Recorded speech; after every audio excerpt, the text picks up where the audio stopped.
విశాఖ నగరంలో night food court షాపుల తొలగింపు జనసేన మెడకు చుట్టుకుంటోందా? నగర వ్యాప్తంగా తొలగిస్తున్న షాపులు బడ్డీలను వదిలి ఫుడ్ కోర్టులో ఉన్న షాపులనే పునరుద్ధరించాలని జనసేన నేతలు ఎందుకు డిమాండ్ చేస్తున్నారు?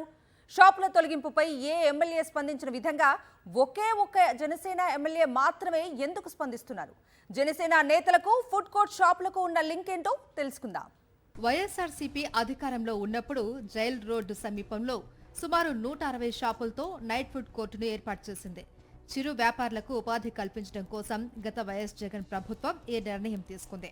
షాపులు కేటాయింపు సందర్భంగా ఎవరి దగ్గర రూపాయి తీసుకోకుండా నిజాయితీగా వ్యాపారం చేసుకునే వాళ్లకు మాత్రమే షాపులను కేటాయించారు. గత ఏడాది కూటమి అధికారంలోకి వచ్చిన తర్వాత లెక్కలు మారాయి. ఒక్కొక్క షాపు ఓనర్ నుంచి జనసేన స్థానిక ఎమ్మెల్యే వంశీకృష్ణ అనుచరులు 2 లక్షల రూపాయల వరకు వసూలు చేశారనే ఆరోపణలు వెల్లువెత్తాయి. ఇదే కాకుండా ప్రతి నెలా కూడా ఒక్కో షాప్ నుంచి 2000 నుంచి 5000 వరకు నెలవారీ మామూలు ఎమ్మెల్యే వంశీ అనుచరులు వసూలు చేసేవారని విమర్శలు వినిపించాయి. ఆపరేషన్ లంగ్స్ లో భాగంగా జీవీఎంసీ కమిషనర్ ఆదేశాల మేరకు అధికారులు నైట్ ఫుడ్ కోర్టులో ఉన్న షాపులన్నీ తొలగించారు. ఫుడ్ కోర్టు నిర్వాహకులు షాపుల తొలగింపును తీవ్రంగా వ్యతిరేకిస్తున్నారు. షాపులను ఉన్న చోటే ఏర్పాటు చేయించాలి అని తమ దగ్గర డబ్బులు తీసుకున్న ఎమ్మెల్యే వంశీ అనుచరులను డిమాండ్ చేస్తూ ఉన్నారు. దీంతో వ్యాపారం చేసుకునే వారిని శాంతింపచేసేందుకు ఎమ్మెల్యే వంశీ రంగంలోకి దిగారు అనే ప్రచారం జరుగుతుంది. తమకు కనీస సమాచారం ఇవ్వకుండానే జీవీఎంసీ అధికారులు షాపులను తొలగించారంటూ ఎమ్మెల్యే కార్యాలయం నుంచి ప్రకటన రావడానికి ఇదే కారణమంటున్నారు. జనసేన జిల్లా అధ్యక్షుడిగా ఉన్న వంశీ సిటీ అంతటా తొలగిస్తున్న షాపుల గురించి కాకుండా కేవలం ఫుడ్ కోర్టు గురించి మాత్రమే మాట్లాడుతుండటంపై మిగతా వ్యాపారులు అనుమానాలు వ్యక్తం చేస్తున్నారు. ఫుడ్ కోర్టు షాపుల నుంచి లక్షల రూపాయలు వసూలు చేయడం వల్లే వంశీ ఆ షాపుల గురించి మాత్రమే మాట్లాడుతూ ఉన్నారని చెబుతున్నారు.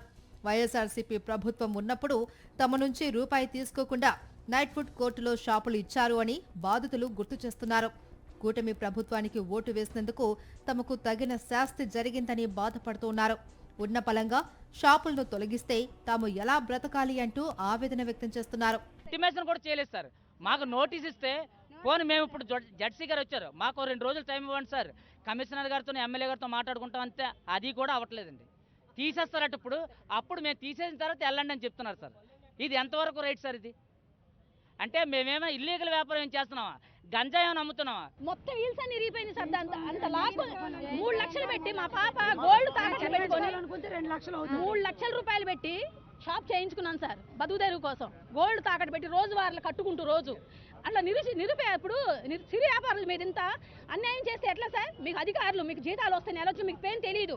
ఒక రోడ్డు మీద బతికే వాళ్ళ మీద ఎంత దారుణమా? కూటమి నేతల్ని నమ్మినందుకు తమను నట్టేట ముంచుతూ ఉన్నారని చిరు వ్యాపారులు కన్నీటి పర్యంతమవుతున్నారు. వైఎస్ జగన్ తమకు మంచు చేస్తే కూటమి ప్రభుత్వం రోడ్ల పాలు చేస్తుందని ఆవేదన చెందుతున్నారు.